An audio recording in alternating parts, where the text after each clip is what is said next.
Fala galera, meu nome é Roberto, você está no Tá em Choque. E hoje a gente vai ver o teorema mais poderoso do curso de elétrica, que ele deriva diretamente de uma teoria mais primordial do eletromagnetismo, que é o teorema da superposição de respostas. Só que antes da gente continuar, puxa a vinheta.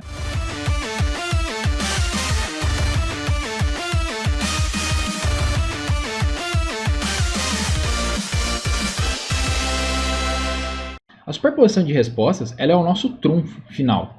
Ela é aquele último recurso quando tudo falha. Por quê?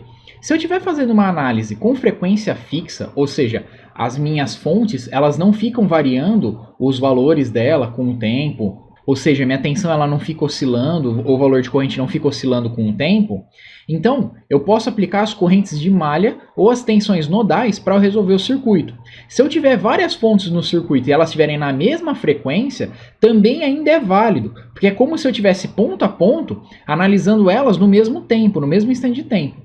Porém, quando eu pego circuitos em que a minha frequência é variante, ou seja, eu tenho várias fontes e elas, em momentos diferentes, elas estão alternando a tensão e a corrente delas em frequências distintas, então aí não tem como eu aplicar esses métodos, porque da nossa teoria de circuito linear e invariante no tempo, o LTI que eu expliquei numa das primeiras aulas do módulo, tecnicamente eu teria o meu circuito variando no tempo. E não é a variância no tempo de algum parâmetro, como resistência, indutância, capacitância, não. É da próprio valor de tensão e corrente das fontes. E aí fica muito difícil de analisar. Existe uma forma de analisar tudo isso junto? Existe, tem um custo bem alto, que é um conhecimento ferrado em matemática, que a gente vai ver mais pro final no curso, que é com transformada de Laplace. Mas, para gente que ainda está no início de tudo, não quer utilizar um método computacional tão pesado, não quer fazer uns cálculos tão pesados na mão, a gente pode facilitar, inclusive, a nossa vida utilizando o método da superposição, que vai resolver o nosso problema também. Tá? A única diferença é que ele vai consumir um pouco mais de tempo e repetição nos processos do que a gente faria com as correntes de malha e a tensão nodal. E onde é que você usaria, por exemplo, esse método da superposição? Seria, por exemplo, em circuitos AM/FM, circuitos modulantes, em que você tem uma variação e modulação, né, na frequência do seu sinal, várias vezes, diferentes fontes, e você meio que mescla essas frequências. Então, isso é uma aplicação bem típica sobre o método da superposição, quando você quer descobrir quais são essas frequências, quais são essas amplitudes desses valores de tensão e corrente no tempo. Tá? Em cursos futuros a gente vai ver melhor como utiliza a superposição, até mesmo nesse módulo, quando a gente chegar mais para frente em análise geral de circuitos, de qualquer forma, a gente vai ver o método de Laplace e também a gente vai ver por superposição, dá para resolver das duas formas, tá bom? Bem, então a metodologia para você resolver ele, antes de eu entrar no exercício, você tem que seguir alguns passos. O primeiro, você vai analisar uma fonte por vez. Então, naquele seu circuito, independente se as fontes elas estão na mesma frequência ou não estão na mesma frequência. A superposição ela é geral, você pode aplicar para qualquer situação. Você vai pegar uma fonte por vez e vai analisar como se só essa fonte existisse no seu circuito. Isso implica o segundo passo, que você vai pegar então as demais fontes e você vai eliminar. Lembra das aulas de teorema, do Thevenin e do Norton? Quando a gente tinha que eliminar uma fonte, o que a gente fazia? Fonte de tensão. Como é que a gente eliminava ela? Transformando ela num curto-circuito. E a fonte de corrente, como é que a gente eliminava ela? A gente abria os terminais dela, evitando a passagem de corrente. Então, para a gente eliminar as fontes que não estão na nossa análise, porque a gente analisa uma só por vez, a gente vai matar as fontes de tensão curto-circuitando aquele ramo e matar as fontes de corrente abrindo aquele ramo dela, tá? Só o ramo da fonte. Depois, você vai repetir esse processo para cada fonte. E aí, para cada fonte, você vai achar um valor determinado de tensão e corrente para aquele mesmo elemento que você está analisando, ou mesmo ponto no seu circuito. Depois, para aqueles diferentes valores que você tem para cada fonte distinta naquele mesmo ponto do circuito, você vai somar essas respostas. Literalmente somar. Pega o valor de uma, soma com o de outra e assim vai. Vamos fazer um exemplo para você entender melhor isso. A few moments later. Eu estou aqui então com o circuito dessa figura. Você pode ver que eu tenho uma fonte de tensão, uma fonte de corrente, dois resistores e uma fonte dependente. Como é que funciona a metodologia para resolver por superposição? Você considera então que só tem uma fonte atuando por vez e para fontes independentes. Fontes independentes, elas sempre vão estar imprimindo energia no sistema, normalmente, tá? Às vezes elas podem absorver, mas normalmente elas sempre vão fornecer energia.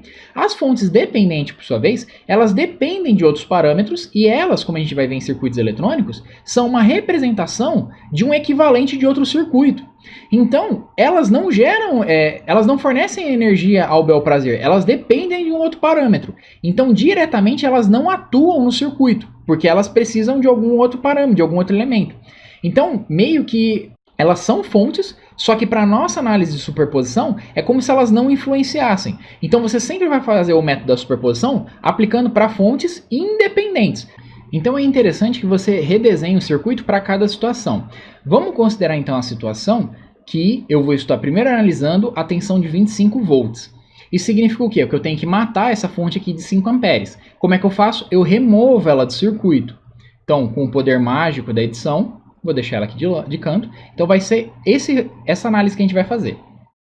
Qual que é o objetivo nesse exercício? Achar essa tensão Vx e, por sua vez, a corrente aqui que essa fonte, em função de Vx, fornece. Então, a nossa incógnita, o nosso elemento de dúvida aqui vai ser quem? Vai ser esse nó aqui. Como eu estou tratando com 2 nós apenas, eu vou fazer por tensão nodal, fica mais fácil. Então, olhando aqui para esse nó, que eu vou chamar ele de V1, e esse outro nó de V2, eu vou ter para V1 o quê? Que V1 menos 0, já que essa daqui é a minha referência, vai ser igual a 25. Então, eu tenho que V1 é igual a 25. Por sua vez, para V2, eu vou ter que fazer as correntes que saem igual às correntes que entram. Quem sai? Corrente por esse resistor aqui e por esse outro resistor aqui. Quem entra? Essa corrente aqui da fonte dependente. Então, eu vou ter aqui, para esse resistor, eu vou ter V2 menos V1 sobre 20. Mais V2 menos 0 sobre 4. Isso é igual às correntes que entram, que é quanto? 0,1 Vx. Só que quem que é Vx? Vx eu sei que é V2, ó. Olha o potencial aqui. Então, é 0,1 V2. Ok, vamos rearranjar essa equação aqui. Então, eu tenho V1 vezes menos 1 sobre 20, mais V2 vezes 1 sobre 20, mais 1 sobre 4. E isso é igual a 0,1 V2. 0,1 V2 eu posso escrever como V2 sobre 10. Passando para o outro lado, eu vou colocar aqui no lado direito da tela, passando do outro lado aqui, ele vai ficar negativo. Então, eu vou ter V1 multiplicado menos 1 sobre 20, mais V2 vezes 1 sobre 20, mais 1 sobre 4, menos, tá? Porque passou do outro lado subtraindo, 1 sobre 10. Isso tudo igual a 0. Então, utilizando o poder mágico da calculadora, eu pego essa equação aqui, que eu acabei de gerar, e essa outra equação aqui, e a gente resolve e acha V2. Com isso, eu vou ter que o meu V2 ele vai ser igual a 6,25 volts. Então, quando eu tiver apenas a influência dessa fonte de tensão de 25 volts, se por algum acaso pifar a minha fonte de corrente, eu sei que vai ter 6,25 volts aqui no meu Vx. Esse é o resultado que eu cheguei. Agora eu vou apagar aqui as coisas para a gente fazer em relação à fonte de corrente. Agora então eu sei o que? Tendo a minha fonte de corrente, eu preciso eliminar a minha fonte de tensão. Como é que eu elimino a minha fonte de tensão? Você mata ela curto-circuitando ela.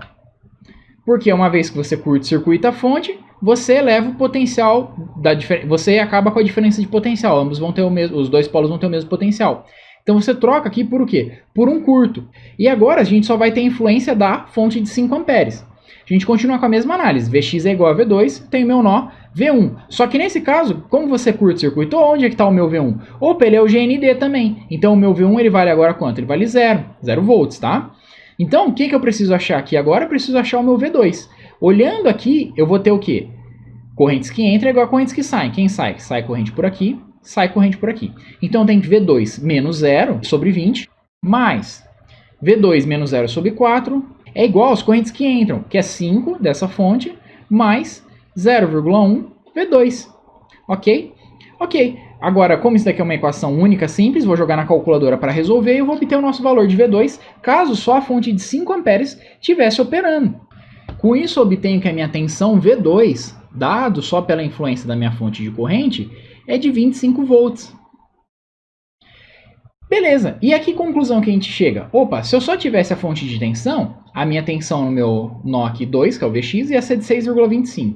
Se eu tivesse só a fonte de corrente, ia ser 25 volts. Como eu tenho as duas, basta eu fazer o quê? A soma. Isso daí vai me dar 31,25 volts. Então o meu Vx, na realidade, tendo aqui as duas fontes, tanto a de tensão de 25 volts como a de corrente, vai ser 31,25 volts. Isso implica o quê? Que a minha corrente que circula aqui por essa fonte dependente, ela vai ser 0,1 disso, ou seja, ela vai ser de 3,125 amperes. Então essa seria essa minha Ix que circula por aqui.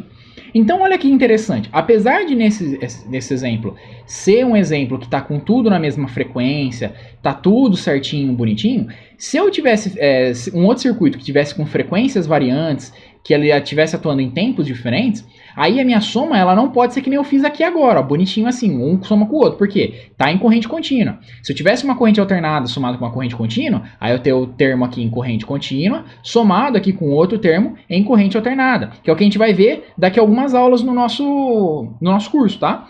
Então, presta bem atenção nesse teorema.